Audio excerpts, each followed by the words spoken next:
Boa noite a todos e a todas. Estamos reunidos para mais um encontro do projeto Reflexões Filosóficas. Hoje vamos escutar e aprender mais um pouco, com o professor Amaro Fleck, professor da Universidade Federal de Minas Gerais, que vai falar sobre o neoliberalismo. Olá, Bruno. Olá, Vanessa. Boa noite. Então, mais um dia de live nessa quarentena. É o que nos resta fazer, refletir um pouco.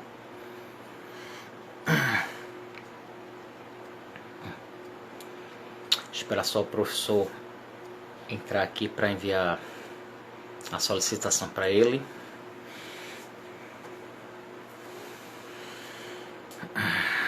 Grande Manuel.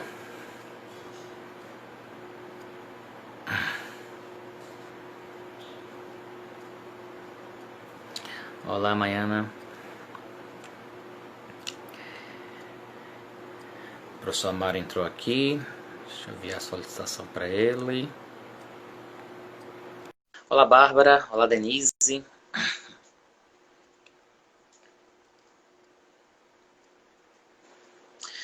Boa noite, professor. Boa noite, Hugo. Tudo bem? Tudo bem, né? Na medida do possível, tá tudo bem, né? Com essa pseudo-quarentena que ninguém fez a sério, né? Ninguém levou a sério essa quarentena. A gente que faz é que sofre mais, né? Claro, verdade. O meu professor convidado fazer aqui uma pequena apresentação, para ele poder fazer a explanação do tema. E aí depois, restando o tempo, a gente vai para as perguntas, né? Meu professor convidado de hoje é o professor Amaro Fleck. Ele fez graduação, mestrado e doutorado em filosofia. Também fez pós-doutorado em filosofia na atual universidade que ele é professor, Universidade Federal de Minas Gerais, né? O resto toda, graduação, mestrado em filosofia, foi na Universidade Federal de Santa Catarina, não é isso, professor? O professor, ele escreve diversos artigos, tem, se não me engano, 3 projetos de pesquisa em andamento, né? Um deles é Os Contratualismos e Suas Críticas, o outro é Teoria Crítica e Psicanálise, e um terceiro é a Crítica da Economia na Teoria Crítica da Sociedade. O professor também tem um canal do YouTube muito interessante, que inclusive o meu sábado à tarde eu já reservei para assistir às aulas sobre a República de Platão, né? Que é curso livre de filosofia política, né? E aí ele já está com uma coisa fundamental quando os professores fazem é separar a playlist, né? Como facilita na hora da pesquisa, né? Então tem lá uma playlist sobre a República de Platão, tem uma playlist sobre neoliberalismo, e agora o professor começou a postar uma playlist sobre a política de Aristóteles, né? Então sábado à tarde já reservei para assistir todas as aulas sobre a República de Platão. O professor também ganhou o prêmio CAPES de tese 2016 na área de filosofia e teologia. E o tema que o professor sugeriu, então, para ele poder fazer a explanação é sobre o neoliberalismo, né? O que é o neoliberalismo? Isso existe? Professor, boa noite, obrigado pelo convite. O senhor tem a palavra. Lembrando que a live ela fica salva no Instagram e também no meu canal de YouTube, para depois as pessoas poderem consultar. Professor, boa noite. O senhor tem a palavra, seja muito bem-vindo. Boa noite, Hugo. Muito obrigado. Em primeiro lugar, o som tá bom? Tá ouvindo bem? Tá, ótimo. Bom, agradeço demais aqui o convite. É um grande prazer estar conversando aqui nesse canal, né? Dizer que eu admiro muito esse trabalho, quer dizer, um belíssimo trabalho seu e tão importante para levar aí a discussão filosófica, a discussão acadêmica um pouco para fora, Isso. né? Não apenas para fora dos muros da universidade, mas também ocupando outros espaços. Tá? Aproveito para deixar bem claro aqui, comentou do canal, a minha ideia lá não é exatamente fazer um canal de divulgação, que é um pouco diferente, é simplesmente que nesse formato de ensino remoto, eu acabei tendo que gravar todas as aulas e aí, nessa situação, eu decidi deixar elas abertas para quem tiver interesse. E fica, então, um convite, até porque no curso de neoliberalismo eu aprofundo bastante das coisas que eu vou tocar aqui. Tá? Mas, dito isso, passo direto para a explanação, porque a gente não tem tanto tempo assim, né? Isso. A primeira observação é, eu estou iniciando ainda, essa pesquisa ainda é um tanto incipiente, mas justamente por isso eu estou um pouco mais curioso para ir apresentando ela, para ir ouvindo retornos. Então, vocês devem levar em consideração assim, que é uma pesquisa que está se iniciando agora. A minha formação sempre ficou em torno aí de discussões entre filosofia e economia, mas propriamente neoliberalismo é um tema novo, né, na minha trajetória. Pois bem, dito isso, né, tem muitas pesquisas atualmente, inclusive dentro da filosofia, sobre esse tema, sobre o neoliberalismo. Porém, né, eu diria que poucas delas, né, poucas dessas pesquisas se ocupam com a leitura e a discussão dos próprios autores neoliberais. Então, o que eu quero dizer com isso? Eu quero dizer com isso que tem várias pesquisas muito pertinentes, muito interessantes, sobre interpretações filosóficas ou sociológicas ou da ciência política nos últimos anos que dizem respeito ao neoliberalismo como um conjunto de práticas e de políticas públicas, como uma transformação estrutural, digamos, da sociedade capitalista aí nos últimos cerca de 50 anos, digamos assim. Então, principalmente a partir de uma leitura crítica do Foucault, num determinado momento, depois de uma leitura crítica de alguns autores marxistas, como David Harvey, mas eu diria que há um certo predomínio de pesquisas na filosofia ou nas áreas das humanas que tratam já de interpretações críticas do neoliberalismo e poucas pesquisas que se dedicam realmente à leitura desse conjunto de autores que eu denomino de autores neoliberais. E aí eu já vou mencionar explicitar quem eu estou chamando como autores neoliberais. Além disso, tá, já há uma amplíssima literatura sobre neoliberalismo, mas há também um predomínio de pesquisas que tratam, digamos, mais no movimento de pensamento do que propriamente dos argumentos. O que eu quero dizer com isso? Tem muitas pesquisas sobre as organizações neoliberais, sobre os think tanks neoliberais, sobre a relação entre determinados pensadores e determinados políticos. Por exemplo, o caso mais notável é a ligação do Friedrich Hayek com a Margaret Thatcher, mas tem vários outros, né? O Hayek com Pinochet, o Friedman com Pinochet, né? Mas isso faz com que tenham menos pesquisas dedicadas realmente à análise da argumentação desses pensadores neoliberais. Então, a minha proposta aqui, né, não aqui propriamente na nossa conversa, mas ao longo aí dessa pesquisa, ou dos passos futuros dessa pesquisa, é sobretudo focar nos textos dos próprios autores neoliberais, né, e focar numa discussão da argumentação, né, quer dizer, fazer uma análise dessa argumentação, ver, né, quais são os seus pontos fracos, quais são os seus pontos fortes, em que medida essa argumentação se sustenta, em que medida ela não se sustenta. Então, se trata realmente de uma abordagem, digamos, conceitual, filosófica, mais quanto à sustentação dessa própria teoria. Pois bem, dito isso, tá, eu pensei em começar justamente a nossa conversa a partir dessa pergunta. Isso existe? Né, neoliberalismo, isso existe? Por que essa pergunta? Porque se, né, vocês, por acaso, fizerem uma consulta, né, no Google, sei lá, num bom jornal, uma Folha de São Paulo, algo assim, vocês vão encontrar uma série de objeções quanto à própria existência, ou melhor, uma série de afirmações, né, que questionam a própria existência desse termo. Esse termo, muitas vezes, se fala assim, não, o neoliberalismo é uma coisa como o marxismo cultural, uma coisa como globalismo, uma coisa como ideologia de gênero. Né? Ou seja, um termo sem referente, um termo que só atrapalha o debate porque caricaturiza o adversário. Essa é uma posição muito comum.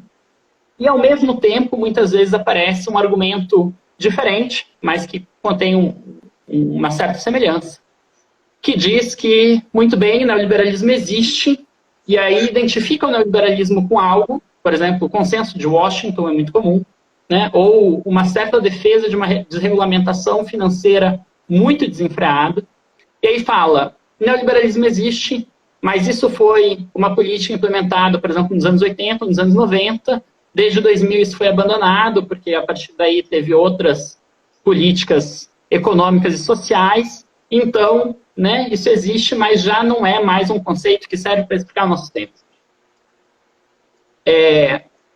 Eu acho que cabe analisar esses dois argumentos, porque serve justamente como uma boa porta de entrada para introduzir a esse conceito, quer dizer, entender, em primeiro lugar, o que é esse tal de neoliberalismo que tanto se fala. E aí a minha resposta é o seguinte, a essas duas objeções. Em primeiro lugar, eu reconheço que o termo é incrivelmente vago, tá? E que ele é muitas vezes mal utilizado, no sentido de virar realmente um espantalho que denota muito pouca coisa. Que isso é sim um problema, mas é um problema que afeta, né, o que diz respeito a quase todos os conceitos da filosofia, o mesmo se dá, sei lá, com liberdade, com justiça, e muito mais em relação a posições políticas, digamos, posições filosófico-políticas, né? Liberalismo, socialismo, conservadorismo. Todos esses conceitos são muito vagos, né, e muito problemáticos de serem utilizados. Ainda assim, são necessários para os debates. Então, a primeira coisa a reconhecer é um conceito vago. Sim, né? Mas ainda assim é um conceito necessário. Por quê? Então, parto para a primeira objeção, de que ninguém se refere à sua própria posição como neoliberal. Em primeiro lugar, esse é um argumento falso. Então, quer dizer, houve muita gente que se chamou de neoliberal. Tá? Houve, durante muito tempo, pessoas que se reconheciam como sendo neoliberais. A partir de quando? Tá? A primeira vez que o termo aparece é muito antiga, tá? Foi em 1898, com um economista francês chamado Charles Gide. Mas o termo aparece ali, depois ele volta a aparecer ao longo aí do começo do século XX, né, em 1900, 1905, 1910, mas rapidamente, né, ele é deixado de lado e aí ele vai aparecer com força a partir dos anos 30, em torno de um colóquio na França que chama colóquio Walter Lippmann. Esse colóquio Walter Lippmann se deu justamente em torno de uma obra de um autor americano chamado Walter Lippmann, que na época visitou, né, Paris justamente para participar desse colóquio, e que reuniu uma gama de pensadores, Hayek, Mises, Aron, o Lippmann, e mais um tanto de autores, economistas, alemães, franceses, ingleses, austríacos. Bom. Então há um conjunto aí de autores que em algum momento se designou a si próprios como neoliberais. Esse termo nunca foi consensual entre eles. Isso é importante frisar. Tá? Mas cabe notar que, por exemplo, em 1951, o autor como Milton Friedman usou o termo neoliberal para se referir ao pensamento desse conjunto de autores que se reuniu a partir de 1947 de forma muito mais organizada em torno de uma sociedade que se chama Sociedade Montpellier. Tá? Essa Sociedade Montpellier tem esse nome justamente porque o primeiro encontro foi num vilarejo suíço que chama Montpellier, né? E que foi um centro, digamos, do pensamento liberal, né? Mas que buscou renovar o pensamento liberal, que buscou reformular o pensamento liberal, e por isso, justamente, ganha esse nome de neoliberal. Então, a primeira coisa houve um longo momento no qual vários autores reconheceram a sua própria posição como neoliberal. A partir de um determinado momento, o termo passou a ser usado muito de forma pejorativa e houve um abandono desse uso. Mas aqui entra o segundo aspecto que eu gostaria de mencionar como uma objeção a isso. Eu acho muito ruim usar como critério para denotar a existência a autodesignação. Tá? Eu sei que isso é um problema filosófico gigantesco, né, o que confere identidade, o que confere existência. Isso é um problema, né, que extrapola a filosofia política, vai para várias outras áreas. Mas eu diria que, ao menos politicamente, é muito ruim usar esse critério. Por quê?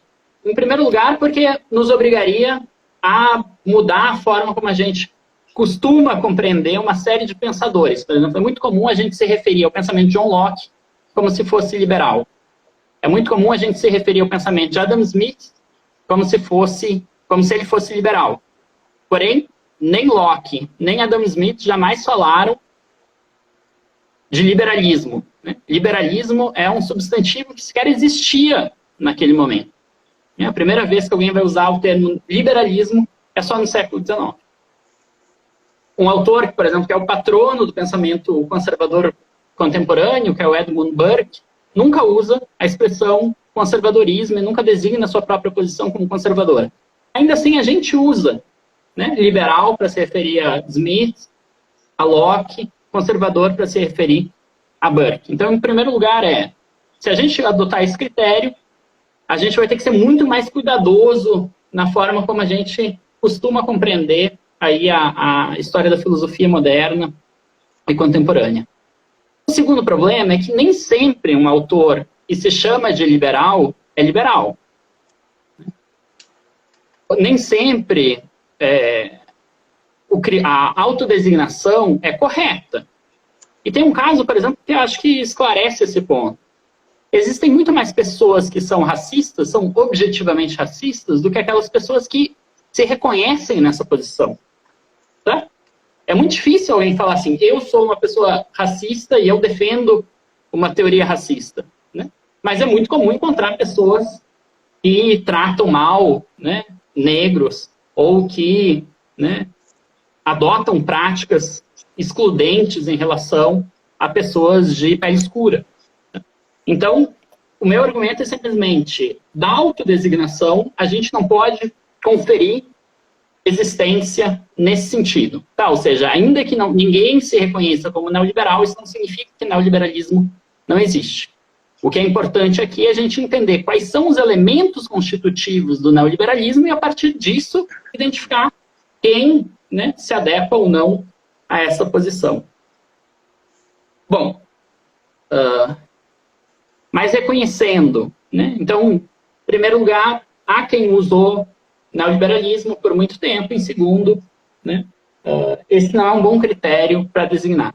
Mas o importante aqui, tá, e o que eu menciono é que quando a gente lida com esse conceito de neoliberalismo, a gente tem que, de cara, reconhecer que existem duas coisas que a gente pode se referir utilizando esse conceito. Tá?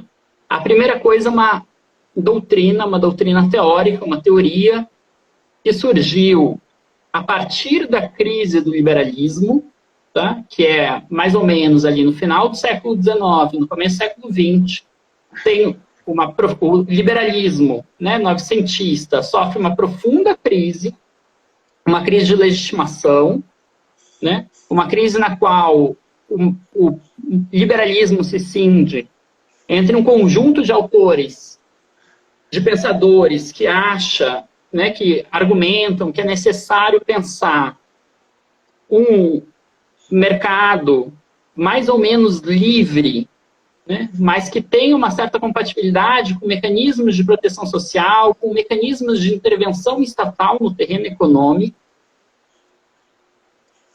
e um outro liberalismo que vai defender o mercado livre e aquilo que é chamado pejorativamente um Estado vigia noturno. O que é um Estado vigia noturno? Um Estado que simplesmente não fornece serviços, saúde, educação, etc., né?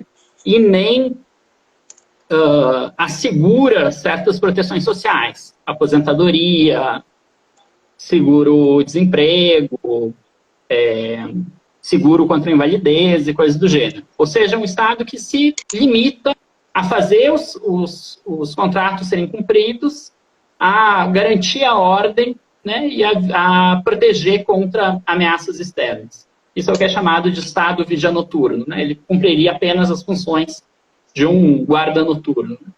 de assegurar a propriedade. Então, o próprio liberalismo estava cindido, mas em uma situação de devastação, né, que se segue à Grande Depressão da década de 20 e 30, imenso desemprego e todo aquele cenário, o liberalismo era uma teoria muito desacreditada. O liberalismo, em especial o liberalismo econômico. E aí tem um movimento aí de cisão teórica, tem um grupo grande que vai se chamar de novos liberais, e aqui é muito curioso, porque não se pode confundir os novos liberais com os neoliberais, tá?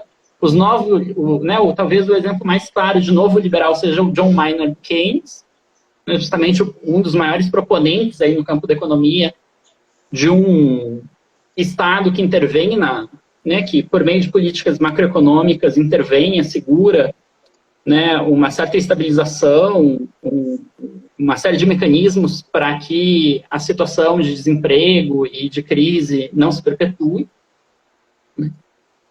E, ao mesmo tempo, vai ter uma parcela desse movimento liberal, do pensamento liberal, que vai se opor radicalmente a esse novo liberalismo, esse liberalismo social que está surgindo, e vai propor, né, fincar pé num Estado que não seja tão, né, que não faça tanta intervenção assim. Então, a primeira coisa a notar existe uma doutrina, uma teoria neoliberal que surge aí a partir dos anos 20, mas vai, né, aparecer como uma teoria mais ou menos bem fundamentada, mais ou menos consistente na década de 40, e que vai sofrer uma profunda transformação na década de 60. Tá? Então, por um lado, a gente está falando do neoliberalismo como uma doutrina teórica. Por outro lado, a gente tem que falar do neoliberalismo realmente existente, digamos, como práticas políticas, né, como políticas sociais, como políticas econômicas, que foram implementadas em diversas sociedades ao longo aí, sobretudo dos últimos 50 anos. Tá? O marco temporal costuma ser justamente a ascensão do Pinochet no Chile, né, com o golpe, e aí uma série de adoções, né, uma série de adoção de políticas claramente inspiradas na Escola de Chicago, né, colocando nos ministérios aí uma série de alunos do Milton Friedman, né, e aí logo depois as vitórias do Ronald Reagan nos Estados Unidos e da Margaret Thatcher no Reino Unido, tá? E aí uma série de reformas profundas nos mecanismos de proteção social, nas políticas públicas, econômicas, sociais, né, que passam a ser implementados a partir de então. Então, é um pouco como se fosse aqui a velha distinção entre teoria e prática, e, obviamente, é um problema de transição gigantesco quando se passa de uma doutrina teórica para uma prática política, para uma prática econômica, para uma prática social.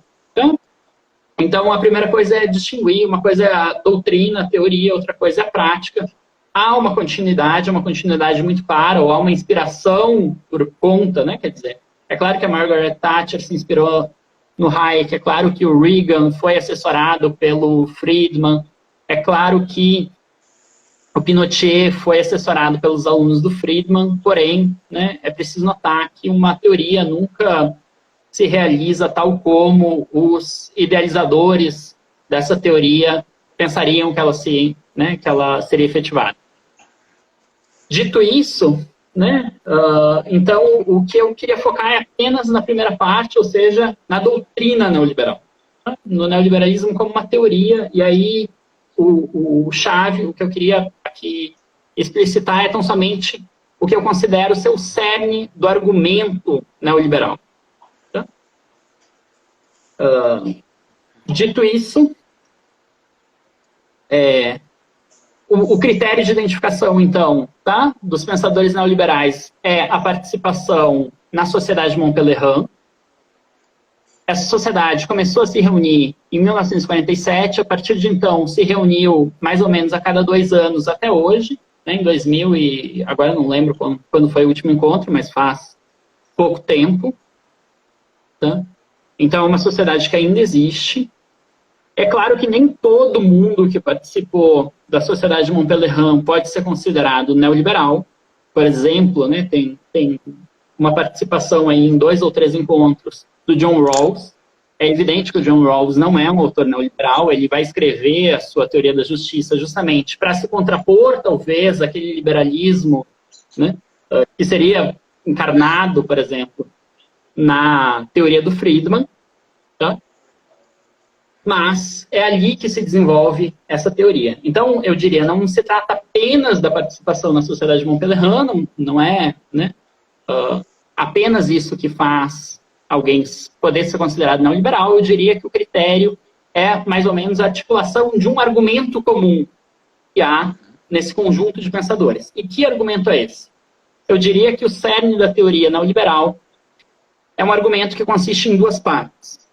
Uma parte, talvez a parte principal, a parte que realmente agrupe todo esse conjunto de pensadores, seja uma parte destrutiva. Tá? Uma parte que é simplesmente uma crítica às diversas formas de planejamento econômico.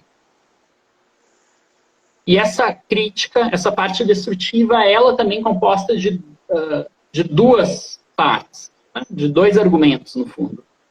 A primeira, que remonta ao debate sobre o cálculo socialista, é o argumento, né, a tese de que o planejamento econômico seria ineficiente sempre que comparado com mercados competitivos. Tá? Isso remonta ao debate sobre o cálculo econômico socialista, portanto, a um debate que remonta à Áustria a 1919, 1920, quando tem um enfrentamento aí entre Otto Neuhaus, alguém que participou do Círculo de Viena, e o Mises, mas vai continuar depois, sobretudo no momento em língua inglesa, num debate que vai opor o Oscar Lange, um econometrista socialista, neoclássico, e o Friedrich Hayek.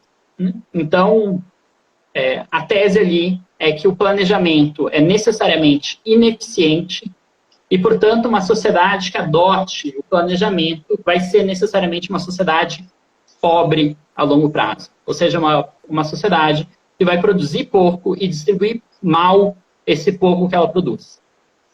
Tá?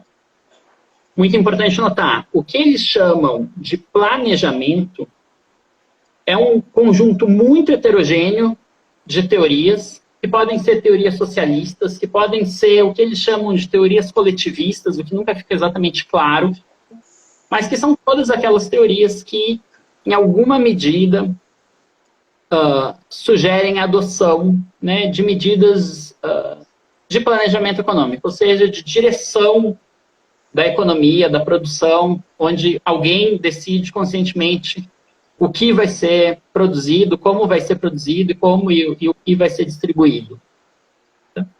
A segunda parte da teoria destrutiva surge um pouco depois e ela afirma que o neoliberalismo que o planejamento necessariamente vai conduzir a uma sociedade totalitária.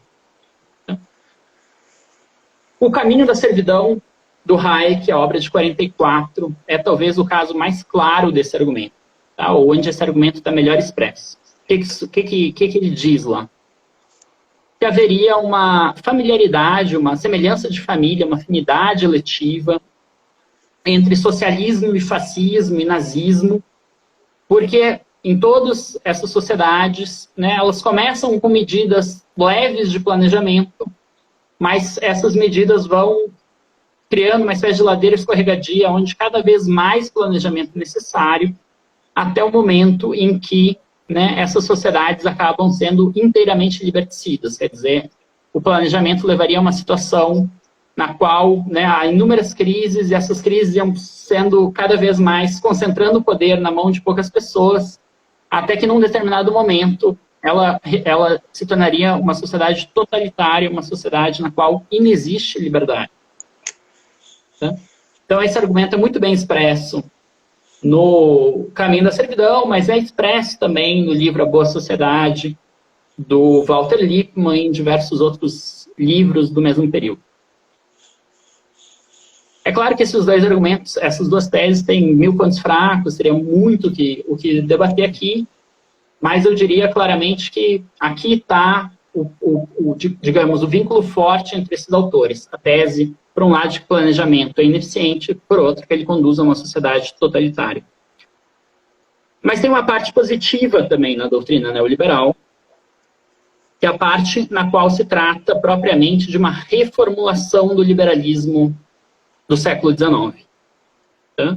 Eu comentei antes que o liberalismo era uma doutrina em crise, né, no começo do século, a Grande Depressão, depois a Reconstrução, meio que tornava quase natural ou quase muito disseminada a crença de que o Estado teria que atuar e atuar fortemente para conter esses malefícios, né, para conter a situação de crise, a fome, a pobreza, e para, de uma certa forma, reestruturar a sociedade, permitir a volta de uma pujança econômica.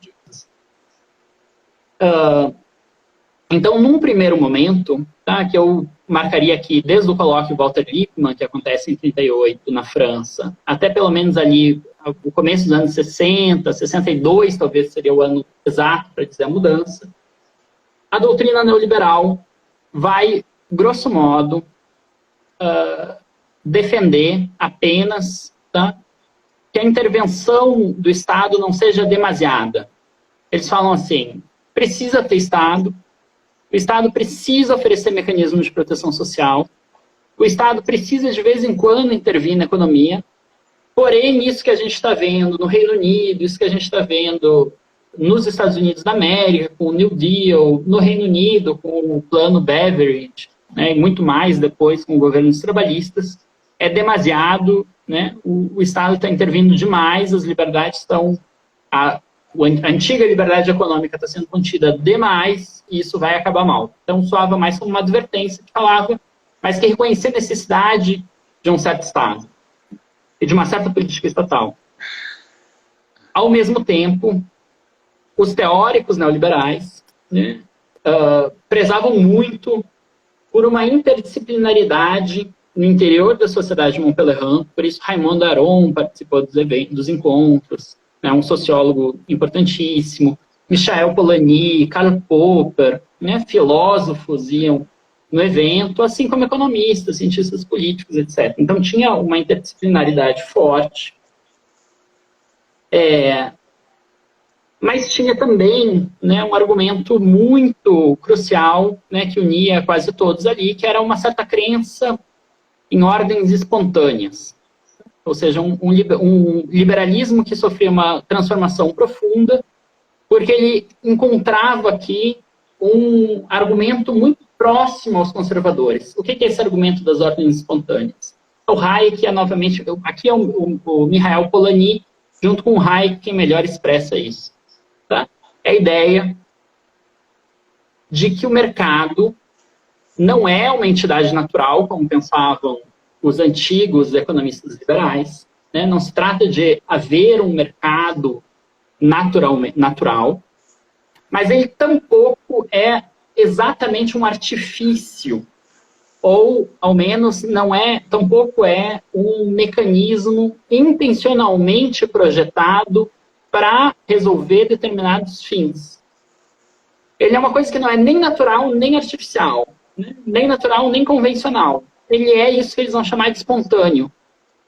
É uma coisa que surge por meio da interação humana. Pessoas estão pretendendo aqui fazer 1000 coisas com 1000 objetivos diferentes, mas sem querer eles meio que criam. A interação entre eles cria um mercado, e esse mercado surge e se desenvolve de forma espontânea, não intencional, não planejada, não projetada. Para o Polanyi e para o Hayek, isso é muito comum. O direito também se desenvolveu assim, a moral também se desenvolveu assim, a linguagem também se desenvolveu assim, a moeda se desenvolve assim. E eles vão argumentar que sociedades complexas, tais como todas as sociedades modernas, dependem justamente dessa forma de interação espontânea e não controlada. Tá? E que, justamente, o planejamento central atacaria essas ordens espontâneas, tentaria passar a controlar o que é uma ordem espontânea, e isso não pode dar certo. Tá? Então, o cerne um pouco da crítica ao planejamento passa por aqui. Não pode dar certo tentar controlar o que é uma interação espontânea, o que é uma ordem espontânea. Pois bem, Hugo, isso está muito presente, tá? Isso põe um pé do neoliberalismo muito forte no pensamento conservador. Isso faz com que isso afasta muito, tá, de um liberalismo lockeano, digamos assim, né, de um modelo mais ou menos lockeano ou mais comum do liberalismo, que é fortemente vinculado a uma concepção de progresso, a uma concepção de racionalidade forte. Está presente até bem avançado no século XIX. John Stuart Mill, por exemplo. Uhum. Tá? Só para findar, e aí com isso a gente passa para a discussão, a partir de 1962 tem uma transformação muito profunda na sociedade de Monpellier, com a ascensão do Milton Friedman. O Hayek começa aos poucos a sair de cena, acende o Milton Friedman, e aí vai ter um predomínio fortíssimo de economistas, vai acabar esse processo de interdisciplinaridade, e vai cada vez mais se voltar a um liberalismo de estilo lockeano, de certa forma, ou seja, some essa discussão sobre ordens espontâneas e volta a uma discussão muito, muito centrada em um individualismo muito forte, mais racional, né?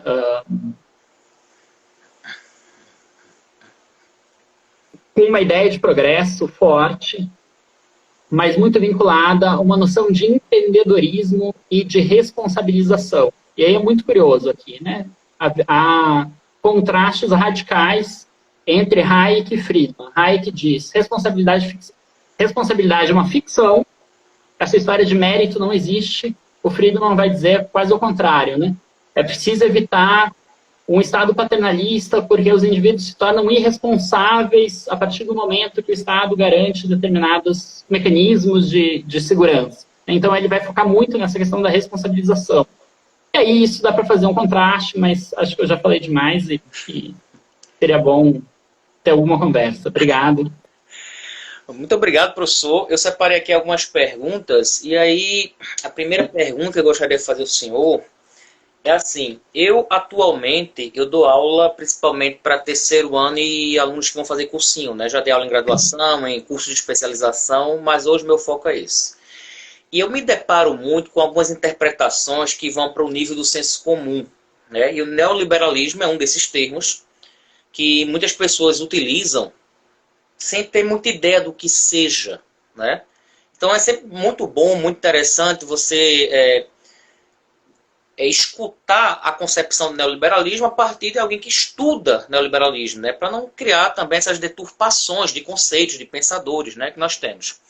E aí eu percebo que muitos adolescentes e jovens, eles meio que carregam o neoliberalismo como uma bandeira, sem entender exatamente o que é o neoliberalismo. E muitas vezes eu pergunto assim, né? Porque eu sempre tento, como professor, dar indicações para eles poderem estudar, tentar ir ali na origem do termo, a etimologia, onde nasceu, né? Que vertente traz aquilo. E quase nunca, assim, de 100 alunos, talvez um saiba exemplos de autores que sejam liberais, conservadores. Então eles associam como se fosse uma mesma coisa, né? Então eu digo assim, para estudar sobre não liberalismo, como o senhor citou, né? A ideia de liberdade, liberal. Você já escutou falar de John Locke? John Locke ainda assim, porque está lá no programa, né, do Enem. O John Stuart Mill, talvez. Mas quando se fala Edmund Burke, impossível. Ele não tem a menor ideia de quem seja. Quando fala assim, conservadorismo, né? Primeiro, você sabe o que é ser conservador, também eles não fazem a menor ideia, né? Então, assim, o senhor percebe, eu sei que não é a sua área, porque sua área é mais voltada para a academia, mas claro, e como eu percebi pelo seu currículo, o senhor é um estudioso da teoria crítica, que fala dessa relação de teoria e prática, né?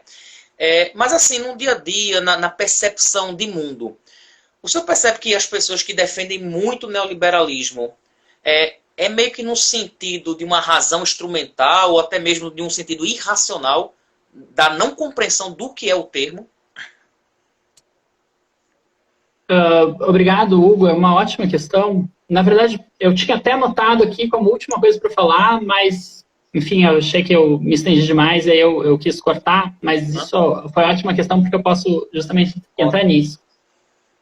É importante dizer que essa teoria, ela desde o começo, ela foi pensada realmente numa certa ideia de hegemonia quase gramsciana. Então, o que eu quero dizer com isso? O Hayek, com todas as letras, lá atrás, dizia coisas como, olha, não nos interessa aqui tanto eleger um governo ou um político neoliberal. Uhum. O que é importante é a gente mudar o pensamento. O que é importante é a gente formar aqui uma teoria que seja capaz de se disseminar e conquistar. Tem uma frase famosa da Tati, né? O que importa é conquistar corações e mentes. Então, eles investiram muito, né, em think tanks, ou seja, em organismos, né, instituições que, por um lado, financiassem pesquisadores, investigadores, científicos, economistas, filósofos, etc., mas que também tivessem uma certa articulação com jornais, com imprensa, com a mídia em geral, né, com escolas, com universidades, de forma que esse pensamento se enraizasse, encontrasse, disseminasse aí de forma mais ou menos orgânica ao longo da sociedade. Isso faz com que essa teoria tenha se disseminado muito cedo. Tá? Por exemplo, por exemplo, brasileiros participaram da Sociedade Montpellier já na década de 60. Pessoas que depois estiveram mais ou menos envolvidas, inclusive, na ditadura militar e coisas do gênero, que teve um momento também, no princípio, também teve um momento mais pró-mercado, né? Hoje todo mundo fala do Geisel e do planejamento econômico, mas no final da ditadura militar, mas o começo não foi assim, né? O começo tinha um forte discurso de liberalismo econômico associado. Pois bem, mas tudo isso para dizer o seguinte, eu acho que a partir aí, mais ou menos dos anos 80, 90, passou a haver, eu nunca diria uma hegemonia, tá? E acho que tem que ter muito cuidado aqui, de falar assim, uma unanimidade, um pensamento único neoliberal. Não diria isso. Mas passou a haver um discurso muito bem articulado, né, que eu chamaria de um discurso do mercado, que é claramente baseado nesse argumento neoliberal. Ou seja, é uma formulação dessas teses de que o planejamento, socialismo, comunismo, etc., são ineficientes por um lado, são totalitários, né, levariam a um regime totalitário por outro, e que, portanto, a gente precisa de um liberalismo reformulado de uma determinada forma. E eu diria que, em sua expressão mais próxima a Friedman do que propriamente a Hayek, esse discurso hoje encontra, né, uma articulação mais ou menos consistente, mais ou menos bem sustentada ou não, dependendo dos casos, em diversos grupos no Brasil. Tá? Em think tanks como o Instituto Millennium, como o Instituto Van Mises, e como tantos outros, o Livres, né, o Partido Novo, o Paulo Guedes, digamos, um paulo guedismo aí que transita já mais por dentro do bolsonarismo mesmo.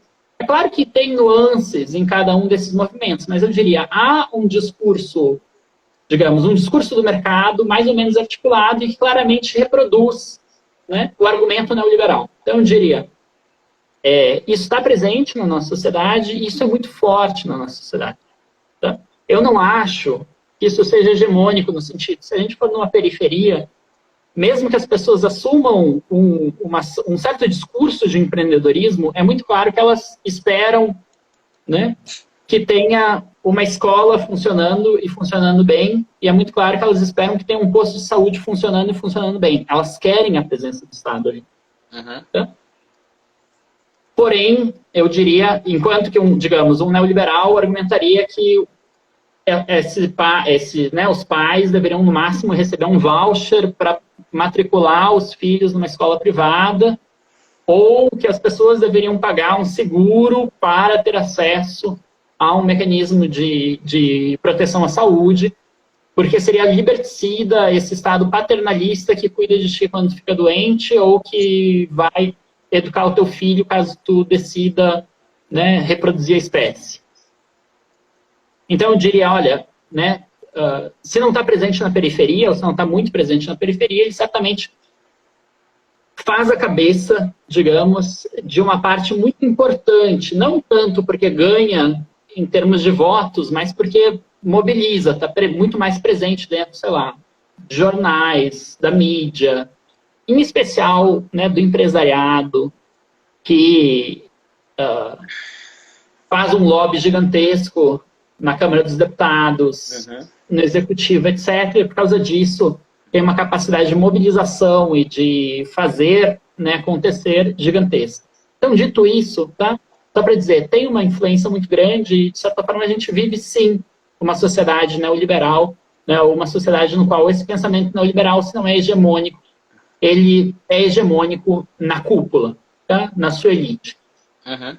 E é curioso, eu acho que o que está apontando é que tem um fenômeno novo, né, e isso remonta, de alguma forma, 2010 para cá, ou 2013 para cá, que é uma aparição de uma juventude de extrema-direita, né? E que está agora, né, aparecendo na escola, aparecendo na universidade, muito forte, gente que vem com um livrinho do Mises embaixo do braço, quase sempre é o Mises, tá? O que atrai eles, né? E porque é justamente, talvez, o mais intransigente desses autores, tá? Ou seja, o mais extremista desses autores. É muito curioso, né? A experiência que eu tenho debatendo com eles, em geral, é que é um caso pior que o marxista recém-convertido, assim, sabe? Que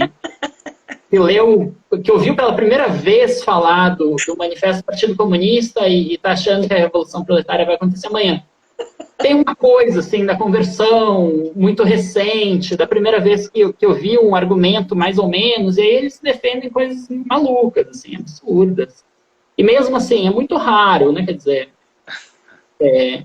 é muito raro encontrar alguém com uma formulação teórica mínima, digamos assim, de ter entendido os textos, por exemplo, do Hayek, de ter entendido qual que é o debate que tem em questão, né? De ter entendido quais são os termos e os conceitos que estão sendo articulados naquele discurso. Isso, de fato, é assim, né? É o mesmo nível, digamos, das piores coisas que tem em outros movimentos. É normal, eu acho, é parte do jogo, né? Mas impressiona a falta de qualidade e impressiona, sobretudo, a intransigência, sabe? O fato de fincar pé, o fato de não conseguir ler outras coisas, o fato... Uma certa militância beligerante, assim. E a gente percebe, professor, o senhor estava falando agora, e aí eu lembrei de outros exemplos, que há uma narrativa muito forte também na defesa do chamado Estado mínimo, né? Que ficou conhecido assim esse termo, né? E aí quando você percebe, por exemplo, pessoas que chegam ao poder e utilizam o discurso do Estado mínimo quando ele é um representante do Estado e parece que ele faz um uso máximo do Estado e que o Estado mínimo é para o outro, né? E é sempre para o outro que já está em condições assim precárias. Então, isso é um discurso também para... um discurso político para atrair pessoas para o seu lado? Será que essas pessoas compreendem o que é o Estado mínimo? Eu escuto muitas pessoas dizendo assim, pagar imposto é roubo, e como é? Imposto é roubo e sonegação é legítima defesa. Eu escuto isso direto, o tempo todo as pessoas falam nesse sentido. Então, é um Estado mínimo para o outro e para quem está ali na governança é um Estado máximo? Por isso que eu faço tanta questão, Hugo, de diferenciar o que é teoria e o que é doutrina, digamos, teórica e o que é prática. Tá? Essa história, por exemplo, isso que a gente está vendo agora, tá? Que é um governo ser eleito com o discurso da austeridade fiscal e depois entregar um país com uma dívida muito maior do que sem ter tido responsabilidade fiscal nenhuma ao longo do mandato, é a norma, não é a exceção. Tá? Ronald Reagan fez isso na passagem dos anos 70 para os anos 80 dos Estados Unidos da América. O final, né, se vocês pegarem todo presidente republicano, pelo menos até o Trump é um caso um pouco diferente, nos últimos 20 ou 30 anos nos Estados Unidos se elegeu com um discurso de responsabilidade fiscal. Todos eles entregaram com uma dívida muito maior do que começaram. Então, isso aqui digamos, é um discurso que vende, né, funciona, colocam lá um austríaco de circo, como diz alguns economistas aí, né, para o Ministério da Economia, e aí acham que por causa disso vai retomar confiança, a economia vai crescer e tal. Então, não acontece, não funciona, entrega um Estado muito mais endividado, e é a regra. Então, eu diria assim, bom, o Estado mínimo é, obviamente, um discurso, nunca foi tentado implementar, ao mesmo tempo vem vinculado a uma ideia de Estado máximo, Estado que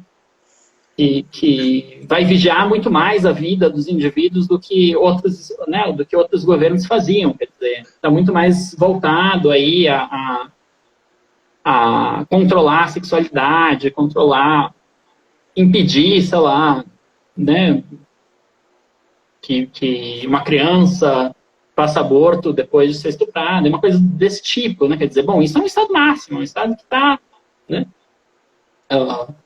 controlando muito mais a vida dos indivíduos que em qualquer outra situação. Então, eu diria assim, tem esse elemento puramente ideológico, eu acho, essa é um pouco a regra, mas é claro que esse discurso é articulado em torno justamente de um debate de proteção social, que consiste em buscar retirar a proteção social, ou ao menos transformar esses mecanismos de proteção social, tirando, digamos, os aspectos, às vezes, mais emancipadores deles, ou mais universalistas deles. Mas é evidente que que a prática é completamente diferente. Né? A gente está vendo agora, é absolutamente normal esperar de um governo como esse práticas completamente contrárias ao liberalismo econômico. Acho que foi ingenuidade alguém achar algo diferente. Mas, assim, quem foi enganado quis ser enganado nesse caso. Ô, professor, e aproveitando, o senhor citou algumas vezes o Mises, né?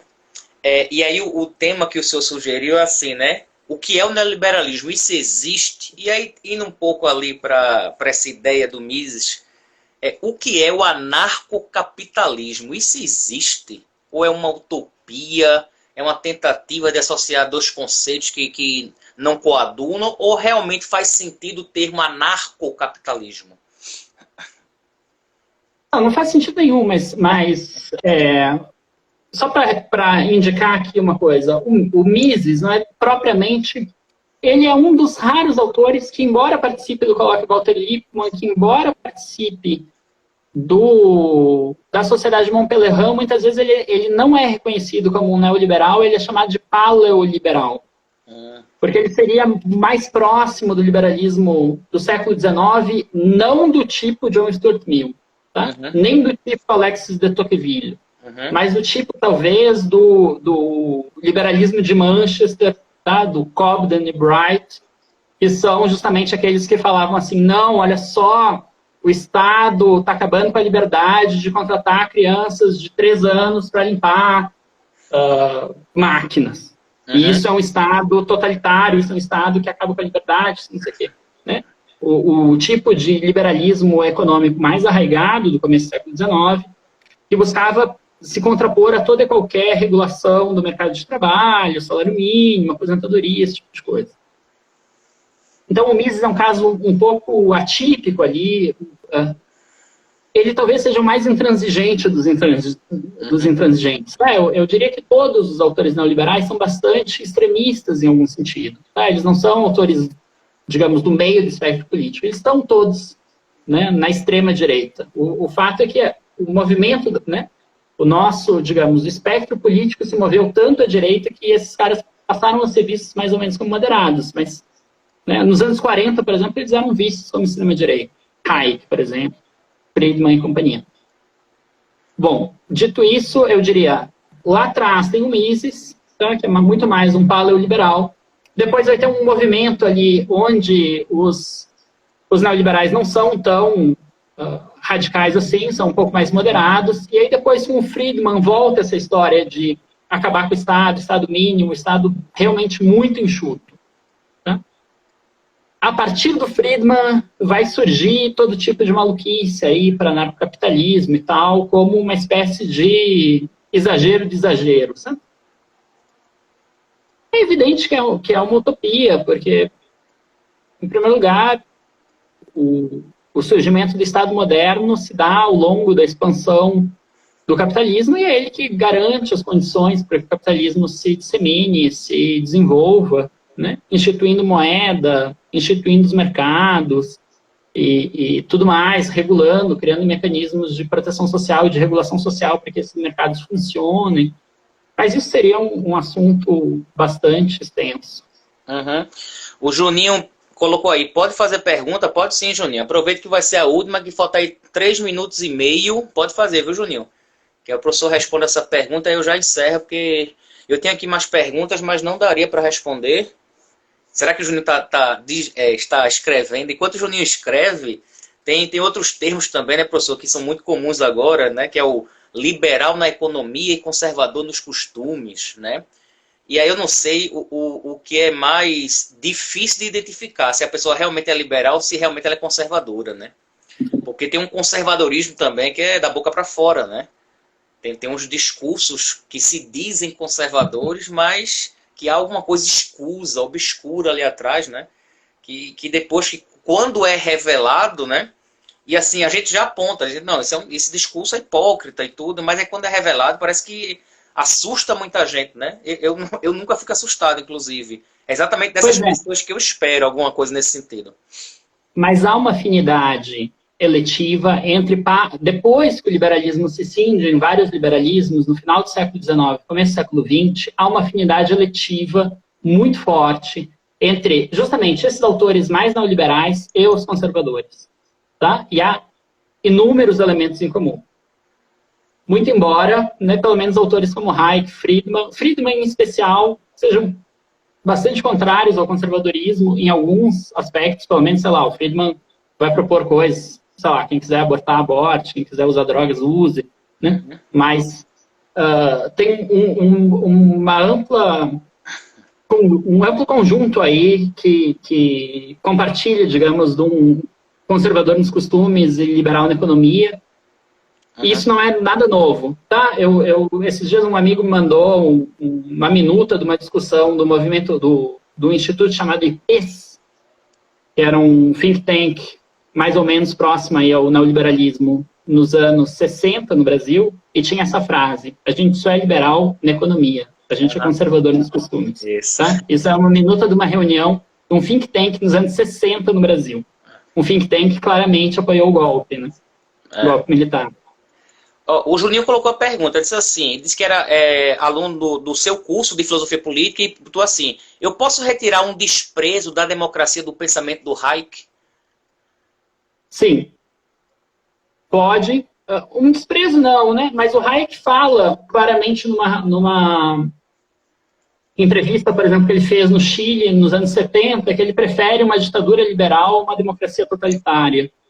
Né? O Hayek é muito... Ele pretende mesmo esvaziar a democracia da capacidade de deliberação e de transformação da sociedade. Ele acha que as autoridades políticas servem tão somente para garantir o cumprimento de regras e não tanto para implementar projetos. Tá? Então, isso acaba levando a uma situação de democracia bastante esvaziada, no mínimo, né? Incapaz de transformar a sociedade. Professor, nosso tempo acabou, queria agradecer imensamente, lembrar que vai ficar salva essa live para depois as pessoas assistirem, né, poder consultar. Queria agradecer imensamente a sua participação e continue lá gravando as aulas, viu, que eu vou assistir todas elas, pode ter certeza. Então tá bom, muito obrigado, Hugo, foi um grande prazer aqui estar conversando contigo. É isso, pessoal. Então, boa noite. Lembrar que amanhã a nossa live será às 4 da tarde, né? E esse projeto, até o final do mês, já tem live marcada até o dia 30 de setembro, né? Então, todo dia essa pegada aqui, para levar reflexão às pessoas. Então, muito obrigado, professor. Boa noite para o senhor. Eu que agradeço.